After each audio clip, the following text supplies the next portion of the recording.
Welcome back to our channel, kung saan pinag-uusapan natin ang mga pinaka-importanteng usapin sa defense at military tech ng Pilipinas. Ngayon, pag-uusapan natin ang isang makapangyarihang presensya sa West Philippine Sea, ang pagbabalik ng USS George Washington, isang nuclear-powered aircraft carrier ng Estados Unidos. Habang tumitindi ang tensyon sa South China Sea, ito na yata ang isa sa pinakamalaking simbolo ng suporta ng US sa Pilipinas. Alamin natin kung gaano ito kalaki, ka-powerful, at ano ang ibig sabihin ng deployment nito para sa ating bansa.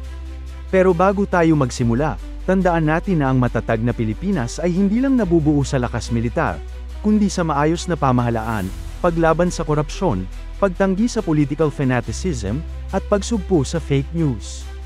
Mahalaga yan para sa tunay na seguridad at katatagan ng bansa. Ang USS George Washington, CVN-73, ay isang Nimitz-class aircraft carrier. Isa ito sa pinakamalaking barkong pandigma sa buong mundo, may habang 1,092 feet, o mas mahaba pa sa Metrobank Center na pinakamataas na building sa Pilipinas. Bukod sa laki, ang barkong ito ay nuclear-powered. Ibig sabihin, kaya nitong maglayag ng walang tigil sa loob ng ilang dekada, at hindi ito basta-basta kailangang mag-refuel. On board, may daan-daang sundalo, advanced radar systems, anti-missile defense, at higit sa lahat, isang buong air wing na binubuo ng mga fighter jets gaya ng F/A-18 Super Hornets, E-2D Hawkeye surveillance aircraft, at marami pang iba. Ang ganitong uri ng warship ay hindi lang basta pandigma. Isa rin itong floating command center, humanitarian platform, at show of force sa mga gustong manggulo sa rehiyon. Noong July 2, 2025, nagsagawa ng flight operations ang USS George Washington sa karagatan ng West Philippine Sea. Dito mismo sa ating teritoryo, habang nagpapatrolya ito sa gitna ng tumitinding sigalot sa South China Sea. Ayon kay Cap. Timothy Waits, commanding officer ng barko, ang kanilang presensya ay isang konkretong halimbawa ng shared values ng US at Pilipinas, lalo na ang pagpapahalaga sa free at open Indo-Pacific region. Dinalaw rin ng ilang miyembro ng media, kabilang ang ABS-CBN, ang barko mismo habang gumaganap ito ng flight drills sa disputed waters. Isang rare access ito na nagpapakita kung gaano kaseryoso ang US sa kanilang presensya dito. Ayon kay Cap. Waits, this is a typical patrol for us, we are here to express those shared ideals with our partners. Malinaw ang mensahe, hindi ito simpleng goodwill visit. Isa itong pagpapakita ng commitment ng US sa regional stability. Kaya naman marami ang nagtatanong, timing lang ba ito, o may kinalaman ito sa military posture ng China?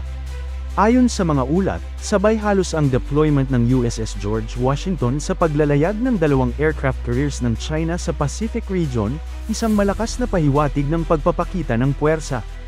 Ayon kay Cap. Waits, ang kanilang deployment ay routine, bahagi raw ito ng normal na schedule. Pero kahit ganon, hindi may kakaila na strategic ang presence nila ngayon, lalo na sa gitna ng mga intimidations ng China sa mga maritime features na sakop ng Pilipinas. May iba pang barko ng US Navy na sinasabing nagsasagawa rin ng coordinated patrols kasama ng USS George Washington. Pinapalibutan ng Allied presence ang mga disputed waters upang hindi ito basta-basta mapasok o makontrol ng iisang bansa lang. Para sa Pilipinas, malaking bagay ito. Hindi lang ito simpleng patrol, ito ay act of reassurance. Habang patuloy tayong humaharap sa panghaharas ng mga Chinese militia vessels sa ating fishermen at Coast Guard, ang pagkakaroon ng isang floating superpower sa ating backyard ay isang mensahe, hindi nag-iisa ang Pilipinas.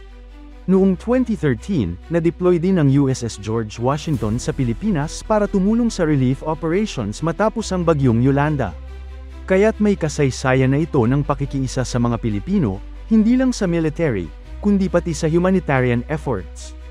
Ang deployment nito ngayong 2025 ay mas may bigat, hindi lang ito tungkol sa kalamidad, kundi sa depensa ng ating soberanya. Hindi rin natin pwedeng baliwalain ang strategic location ng Pilipinas sa loob ng Indo-Pacific. Ang West Philippine Sea ay bahagi ng global trade route, tinatayang mahigit $3 trillion ang halaga ng kalakal na dumadaan dito kada taon. Kaya ang kontrol sa mga sea lanes na yan ay hindi lang isyu ng territorial integrity, kundi economic security din, hindi lang para sa Pilipinas, kundi para sa buong rehiyon. Ang presensya ng USS George Washington sa lugar ay bahagi ng tinatawag na Freedom of Navigation Operations o FONO PAS. Layunin nitong ipakita na hindi kinikilala ng Estados Unidos ang excessive maritime claims, tulad ng malawak na 9-dash line, claim ng China na umuukupa sa halos buong South China Sea.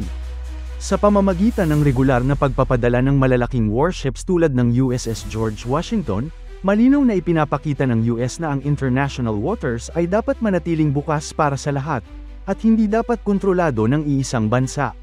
Kasabay nito, maraming eksperto rin ang nagsasabing mahalaga na mas maging proactive ang Pilipinas pagdating sa pagpapalakas ng sarili nitong naval at aerial surveillance capabilities. Ang presensya ng US ay mahalaga, pero sa huli, ang unang dapat magbantay at magdepensa sa ating teritoryo ay tayo pa rin. Dito pumapasok ang papel ng modernization ng Armed Forces of the Philippines, lalo na sa Philippine Navy at Air Force. Habang lumalakas ang regional tensions, kailangan sabayan ng Pilipinas ang modern challenges, hindi lang sa pamamagitan ng mga kaalyado, kundi ng sarili nating kakayahan. Sa katunayan, may ilang konkretong hakbang na ring ginagawa ang Pilipinas, gaya ng pag-upgrade ng EDCA sites, pagbuo ng radar systems, at pagbili ng modernong aircraft tulad ng FA-50 light fighters at spy planes para sa maritime domain awareness. Ngunit kailangan pa itong palawakin at pabilisin. Kailangan ding tiyakin na ang mga base sa Palawan, Zambales, at Cagayan ay strategically positioned para sa rapid response.